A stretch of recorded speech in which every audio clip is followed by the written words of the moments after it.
अस्सलाम वालेकुम गाइस, मेरा नाम है साद और वेलकम टू आवर चैनल स्टूडोलॉजी। आज हम बात करने वाले हैं ए लेवल्स की केमिस्ट्री के बारे में। हम बात करेंगे कि ए लेवल्स की केमिस्ट्री आपको रखनी चाहिए कि नहीं रखनी चाहिए। आप अगर रखेंगे तो आपको क्या फ़ायदे होंगे, अगर आप नहीं रखेंगे तो आपको उसके क्या नुकसानात या ना रखने के क्या फ़ायदे होंगे। फिर उसके बाद हम लोग डिटेल में डिस्कस करेंगे कि इसका पेपर पैटर्न क्या है और सिलेबस वगैरह क्या है। तो जुड़े रहिए इस वीडियो में और शुरू करते हैं। एएस लेवल की केमिस्ट्री के टोटल ए लेवल्स में केमिस्ट्री के टोटल 5 एग्ज़ाम्स होते हैं, जिसमें एएस में आप देते हैं 3 एग्ज़ाम्स और A2 में देते हैं आप टोटल 2 एग्ज़ाम्स। ठीक है, जो पहले आपने 3 एग्ज़ाम्स देने होते हैं एएस में, वो होते हैं पेपर 1, पेपर 2 और पेपर 3। जिस तरह मैं आपको अभी मैं आपको दिखा देता हूँ कि ये देखें। पेपर 1 होता है MCQs बेस्ड पेपर, इसका टोटल टाइम होता है 1 आवर्स 15 मिनट्स। ठीक है, और ये 40 मार्क्स का होता है। आपको 40 मल्टीपल चॉइस क्वेश्चन मिलते हैं 1 आवर 15 मिनट्स में, और आपने उनको 1 आवर 15 मिनट्स के अंदर करना होता है। और इसकी वेटेज टोटल होती है 15.5% ए लेवल्स में, ये आप देख सकते हैं। फिर उसके बाद होता है आपका पेपर 2, ये आपका सबसे मेन पेपर होता है एएस में, और इसकी बहुत ज़्यादा वेटेज होती है। इसमें आप देख सकते हैं कि एएस में इसकी 46% वेटेज है। 60 मार्क्स का ये एग्ज़ाम होता है और इसका भी 1 आवर 15 मिनट्स टाइम होता है। लेकिन अब आप देख रहे होंगे कि MCQs और स्ट्रक्चर क्वेश्चन पेपर 2 दोनों का सेम टाइम है 1 आवर 15 मिनट्स, लेकिन स्ट्रक्चर वाले के 20 मार्क्स ज़्यादा हैं। तो बात यह है कि MCQ सॉल्व करना थोड़ा मुश्किल होता है, थोड़ा टाइम टेकिंग होता है। तो स्ट्रक्चर आप बहुत जल्दी कर सकते हैं, तो इसलिए उसमें होता है कि आपको थोड़ा कम टाइम मिलता है। और आप ये भी अगर आप थोड़ी प्रैक्टिस करें तो 50 मिनट्स के अंदर ये भी आप आराम से कर सकते हैं। फिर उसके बाद जो सबसे मैं कहूँगा कि मुश्किल एग्ज़ाम होता है ना एएस का, वो होता है प्रैक्टिकल। ठीक है, एडवांस प्रैक्टिकल स्किल्स, ये 2 आवर्स का एग्ज़ाम होता है और 40 मार्क्स होते हैं इसके भी। लेकिन जब ये आपके रिज़ल्ट में काउंट होते हैं तो 40 में से 30 में कन्वर्ट कर देते हैं। फॉर एग्ज़ाम्पल, आपने 40 में से मार्क्स लिए हैं 32 लिए हैं, तो उसको अगर आप 30 में कन्वर्ट करेंगे तो आपके 30 में से 24 मार्क्स लगेंगे। और इसकी वेटेज बहुत कम होती है। इसमें आप देख सकते हैं कि ए लेवल्स में 11.5% वेटेज है। लेकिन बात यह है कि बहुत सारे बच्चे इस पर फोकस बिल्कुल भी नहीं करते, जिसकी वजह से बाद में फिर उन्हें परेशानी होती है और ये उनका ग्रेड ख़राब करता है। मैं आपको बताता हूँ कि बहुत सारे ऐसे बच्चे होते हैं इनका पेपर 1 पेपर 2 दोनों में ए होता है, लेकिन पेपर 3 में वो CD लेके बैठे होते हैं और जिसकी वजह से उनका ग्रेड इफेक्ट हो जाता है। और अगर उनका एएस में ए आ भी जाए तो फिर उन्हें A2 में प्रॉब्लम होती है। फिर हम बात करेंगे कि पेपर 4 और पेपर 5 की। A2 में 2 एग्ज़ाम्स होते हैं, पेपर 4 और पेपर 5। पेपर 4 जो है आपका ए लेवल्स का सबसे इंपॉर्टेंट एग्ज़ाम है, और अगर आप इसको अच्छे से कर लेना तो आपका ग्रेड कहीं भी नहीं जाता। ठीक है, ये 2 आवर्स का एग्ज़ाम होता है और ये 100 मार्क्स का होता है, और बिल्कुल पेपर 2 की तरह ये भी स्ट्रक्चर्ड क्वेश्चन होते हैं। इसमें आपको क्वेश्चन मिलते हैं और फिर उसके आगे उनके पार्ट्स होते हैं और आपने उन्हें आंसर करना होता है। फिर उसके बाद फाइनली लास्ट पेपर जो कि हमने देना होता है ए लेवल्स में, होता है पेपर 5। वो 1 आवर 15 मिनट्स का होता है और वो होता है 30 मार्क्स का। इसको कहते हैं अल्टरनेटिव टू प्रैक्टिकल। पेपर 3 में आपने हर चीज़ खुद परफॉर्म करनी होती है, केमिस्ट्री के साथ आप खेलना होता है आपको। लेकिन पेपर 5 में ऐसा कुछ भी नहीं करना होता, बस आपको क्वेश्चन लिख के देते हैं। जिस तरह ओ लेवल्स की केमिस्ट्री में होता है आपका पेपर 4 अल्टरनेटिव टू प्रैक्टिकल, उसी तरह का ए लेवल्स की केमिस्ट्री में ही है पेपर 5। तो ठीक है, आगे हम चलते हैं, सिलेबस की थोड़ी हम डिस्कशन करते हैं इसके बारे में। तो केमिस्ट्री बेसिकली ए लेवल्स की 3 पार्ट्स में डिवाइड की जाती है। पहले पार्ट को हम कहते हैं फिज़िकल, दूसरे पार्ट को हम कहते हैं इनऑर्गेनिक और तीसरे को हम कहते हैं ऑर्गेनिक। जो बच्चों को सबसे ज़्यादा मुश्किल लगती है मोस्टली वो ऑर्गेनिक होती है। और फिज़िकल में ये है कि फ़िज़िकल बहुत ज़्यादा मुश्किल नहीं होती, लेकिन उसमें फार्मूलाज वगैरह और थोड़ी टेक्निकल होती है, तो आपको सारा कुछ समझना पड़ता है। अब जिस तरह पहला चैप्टर है एटॉमिक स्ट्रक्चर, तो ये एटॉमिक स्ट्रक्चर बहुत आसान चैप्टर है, मतलब बहुत हलवा चैप्टर है। यह आपने जिस तरह ओ लेवल्स में पढ़ा है ना कि प्रोटॉन्स, न्यूट्रॉन्स, इलेक्ट्रॉन्स, आइसोटॉप्स वगैरह, इसमें भी वही सब है। फिर देखें इसकी सब टॉपिक आके आइसोटॉप है। फिर उसके बाद इसमें ये सारा तकरीबन मैं आपको कहूँगा कि ये रट्टा ही है। एटॉमिक स्ट्रक्चर इसमें इतने ज़्यादा मुश्किल नहीं है और बहुत आसान है। फिर ये आयनाइजेशन एनर्जी, इलेक्ट्रॉन्स, तो ये बहुत आसान है। फिर उसके बाद चैप्टर 2 वो एटम्स, मोल्स और स्टोइकोमेट्री है। ये आपका मोल्स वाला ही चैप्टर है जो आपने ओ लेवल्स में पढ़ा है, तकरीबन वही है सारा। उसमें ये कुछ फार्मूले वगैरह जो कंपाउंड्स वगैरह के होते हैं वो डाल दिए। फिर तीसरा चैप्टर है आपका केमिकल बॉन्डिंग। केमिकल बॉन्डिंग मैं कहूँगा कि थोड़ा ट्रिकी चैप्टर है, क्योंकि ये बहुत लेंथी चैप्टर है। इतना मुश्किल नहीं है लेकिन बहुत लेंथी है, और इसमें से एग्ज़ाम में क्वेश्चंस भी बहुत आते हैं। तो इस चैप्टर पे आपको ग्रिप बनाना बहुत ज़रूरी है। पहले इसमें इलेक्ट्रोनेगेटिविटी वगैरह पढ़ते हैं, फिर उसके बाद जो बॉन्डिंग्स हैं, ionic bonding, metallic bonding, covalent bonding, ये सारी तो आपने ओ लेवल्स में पढ़ी रखी होती हैं। लेकिन इसमें 2 टाइप्स की ना न्यू बॉन्डिंग आती हैं। एक होती है कोऑर्डिनेट कोवलेंट बॉन्डिंग, और एक और होती है लेकिन वो चले सिलेबस में नहीं है। तो ये कोऑर्डिनेट कोवलेंट बॉन्डिंग है, उसको हम डेटिव बॉन्ड भी कहते हैं। फिर उसके बाद इसी में शेप्स और मॉलिक्यूल्स वगैरह हैं, उसमें आपको मॉलिक्यूल्स के शेप, उनका साइज़, उनका स्ट्रक्चर वगैरह सब कुछ पढ़ाया जाता है। फिर ये फिज़िकल में टोटल 8 चैप्टर्स हैं। फिर शेड ऑफ मैटर है, ये भी बहुत आसान चैप्टर है। फिर हमारा चैप्टर है केमिकल एनर्जेटिक्स, ये थोड़ा लेंथी चैप्टर है, और ये थोड़ा सा ना ट्रिकी चैप्टर है। फिर उसके बाद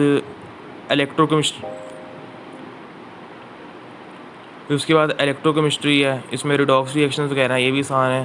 फिर उसके बाद इक्विलिब्रिया है, ये भी बहुत आसान चैप्टर है, लेकिन ये भी ना बाकियों की तरह थोड़ा सा एक लेंथी चैप्टर है, तो इसको आपको समझने में थोड़ा सा टाइम लगेगा। फिर रेट ऑफ रिएक्शन काइनेमेटिक्स वगैरह, रिएक्शन काइनेमेटिक्स, इसमें होते हैं ग्राफ्स वगैरह होते हैं, तो वो सारा कुछ आपने करना होता है। फिर उसके बाद अगर हम इनऑर्गेनिक में आ जाएँ, तो मैं आपको ऑनेस्टली बताऊँ, इनऑर्गेनिक 100% रट्टा है। इसमें आपने सिर्फ़ और सिर्फ रट्टा लगाना है, और आपने इसमें कुछ भी नहीं करना। मतलब आप कहीं से भी नोट्स ले लें, उन सारों का आप रट्टा लगा लें। अब इसमें पीरियोडिसिटी है, फिज़िकल प्रॉपर्टीज़ हैं, फिर केमिकल प्रॉपर्टीज़ हैं, फिर उसके बाद आगे चैप्टर्स हैं, उसमें ग्रुप 2 के बारे में सब कुछ है। फिर 11 चैप्टर में ग्रुप 17 यानी वो हेलोजेंस वगैरह के बारे में सब कुछ है। ठीक है, ये है इंटायर आपका रट्टा। फिर ये 12 है नाइट्रोजन एंड सल्फ़र, ये भी तकरीबन आपके ओ लेवल्स वाले भी बेस्ड है कि उसमें वो लॉज इसमें वो होते हैं, कॉन्टैक्ट प्रोसेस होता है, और वो अमोनिया वाला हेबर प्रोसेस होता है। ठीक है, फिर उसके बाद फाइनली आती है ऑर्गेनिक। इससे लगता है बच्चों को डर, क्योंकि ये देखने में इसकी डायग्राम्स बहुत मुश्किल लगती हैं, लेकिन इसके कॉन्सेप्ट्स हैं वो समझने वाले कॉन्सेप्ट होते हैं, इनमें रट्टा नहीं चलता। तो अगर आप वो कॉन्सेप्ट समझ लें और उनकी अच्छी तरह प्रैक्टिस कर लें, तो ये ऑर्गेनिक में बताऊं कि फ़िज़िकल और इनऑर्गेनिक में सबसे आसान है ऑर्गेनिक, क्योंकि इसमें आपको कोई रट्टा नहीं लगाना, सिर्फ आपने समझना है और आपने उन कॉन्सेप्ट्स को अप्लाई करना है। इसमें थोड़े ज़्यादा चैप्टर हैं, जिस तरह मैं आपको शुरू में लेके जाके दिखाता हूँ कि ये देखें, एएस में टोटल 8 फिज़िकल के चैप्टर्स हैं, 4 इनऑर्गेनिक के हैं, और टोटल आप देख सकते हैं 9 ऑर्गेनिक के चैप्टर हैं। लेकिन इनमें बहुत सारी चैप्टर्स में ऐसी, ये सारे अलग चैप्टर्स नहीं है, इनमें बहुत सारी ऐसी चीज़ें हैं कि जो इंटरलिंक है। मतलब जो आपको रिएक्शन एक चैप्टर में पढ़ा रहे हैं, वही रिएक्शन आपको 100% सेम तरीके से दूसरे रिएक्शन में पढ़ा रहे हैं, लेकिन उनके क्योंकि अलग अलग कंपाउंड्स यूज़ हो रहे हैं, तो उन चैप्टर्स को डिवाइड किया हुआ 9 चैप्टर्स। तो ये देख के आपने परेशान नहीं होना कि बहुत ज़्यादा चैप्टर्स हैं। और फाइनली एक एनालिटिकल टेक्निक्स है, उसमें स्पेक्ट्रोमेट्री वगैरह होती है, वो भी आसान है। तो मैं बताना चाह रहा था कि एएस में देखें आप 22 चैप्टर्स हैं, तो आपने ये देख के बिल्कुल भी परेशान नहीं होना, क्योंकि ज़्यादातर ना छोटे छोटे चैप्टर्स हैं, और ये उनने रखी इसलिए क्योंकि ये आराम से कवर हो जाते हैं। तो इसके बाद हम A2 के बाद चलते हैं, तो उधर भी सेम डिवीज़न है, फिज़िकल, इनऑर्गेनिक और ऑर्गेनिक और एनालिसिस। इनमें यह है कि इधर चैप्टर थोड़े कम हैं, और फिज़िकल के 8 की जगह 4 चैप्टर कर दिए गए हैं। वही 4 आखिरी वाले 4 चैप्टर हैं जो एएस में थे, लेकिन उनकी फर्दर डिटेल है। इनऑर्गेनिक में इन्होंने सिर्फ 2 चैप्टर कर दिए हैं, लेकिन ये थोड़े लेंथी होते हैं, और इनमें रट्टे लगाने की बजाय थोड़ा समझना पड़ता है। फिर ऑर्गेनिक के उनने 9 की जगह 8 चैप्टर्स कर दिए हैं। और ये एएस मैं आप बताऊंगा कि A2 की जो ऑर्गेनिक होती है ना, वो एएस की ऑर्गेनिक से ज़्यादा टफ होती है, क्योंकि उसमें बहुत डिटेल्स कॉन्सेप्ट्स होते हैं, लेकिन अगर आप उनको समझ लें, अच्छी तरह पॉसिबल कर लें, तो आप वो भी कर सकते हैं। और एनालिसिस ये तकरीबन A2 और एएस वाला सेम ही है। ठीक है, तो अभी तक हमने बात कर ली है कि पेपर पैटर्न के बारे में बात कर ली है, उसके बाद हमने आपके पूरे सिलेबस के बारे में बात कर ली है। तो अब सवाल ये है कि आपको रखनी चाहिए कि नहीं रखनी चाहिए। अब डिपेंड करता है कि आपकी फ़्यूचर गोल्स क्या हैं और आपकी सब्जेक्ट सिलेक्शन क्या है। फॉर एग्जांपल, अगर आप फ्यूचर इंजीनियरिंग की तरफ जाना चाह रहे हैं, तो मैं आपको 100% रिकमेंड करता हूँ कि आप केमिस्ट्री रखें, क्योंकि केमिस्ट्री इंजीनियरिंग के लिए सवाए कंप्यूटर की इंजीनियरिंग के अलावा बाकी केमिकल इंजीनियरिंग, इलेक्ट्रिकल इंजीनियरिंग, इनके लिए बहुत इंपॉर्टेंट है।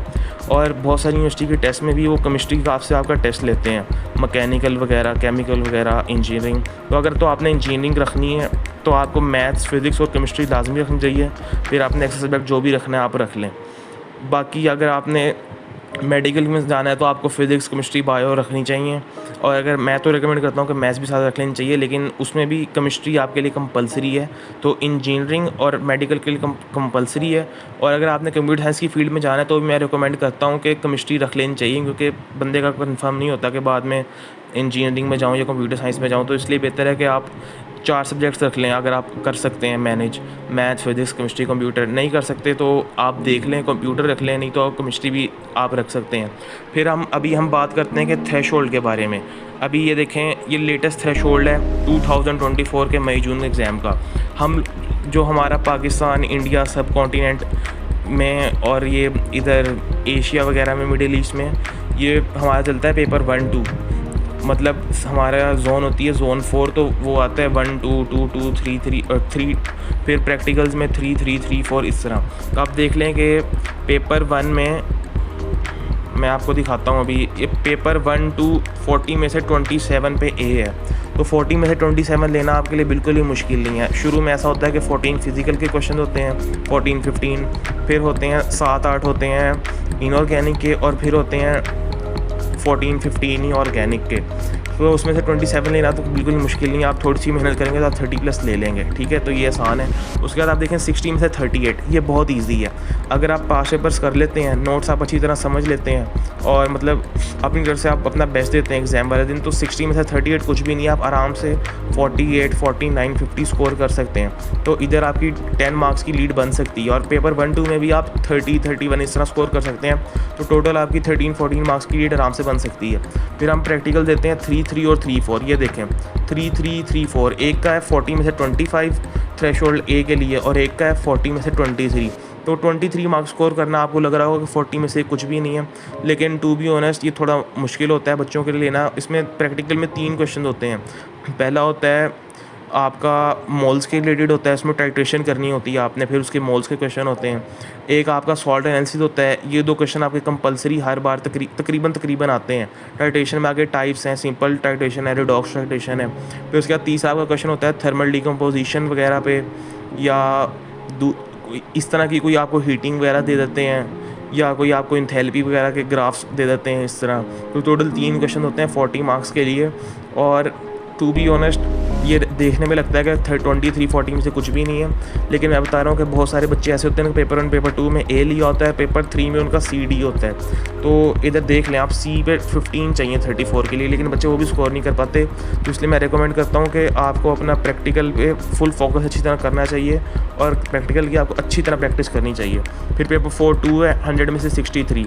100 में से 63 इतना मुश्किल नहीं है। आप अच्छी तरह मतलब मेहनत करेंगे तो आप 80 तक भी स्कोर कर सकते हैं। लेकिन इसी स्पीकिंग रियलिस्टिक मैं आपको बताऊं कि 70, 75 तक आप आराम से स्कोर कर सकते हैं। तो उधर भी आपका अच्छा खासा मार्जिन बन जाता है। फिर पेपर 5, 2 पेपर 3 के निस्बत ना बहुत आसान है। तो इधर 20 का थ्रेशोल्ड है 30 में से, तो आप आराम से अगर मेहनत करें तो ये 25 तक आप ले सकते हैं।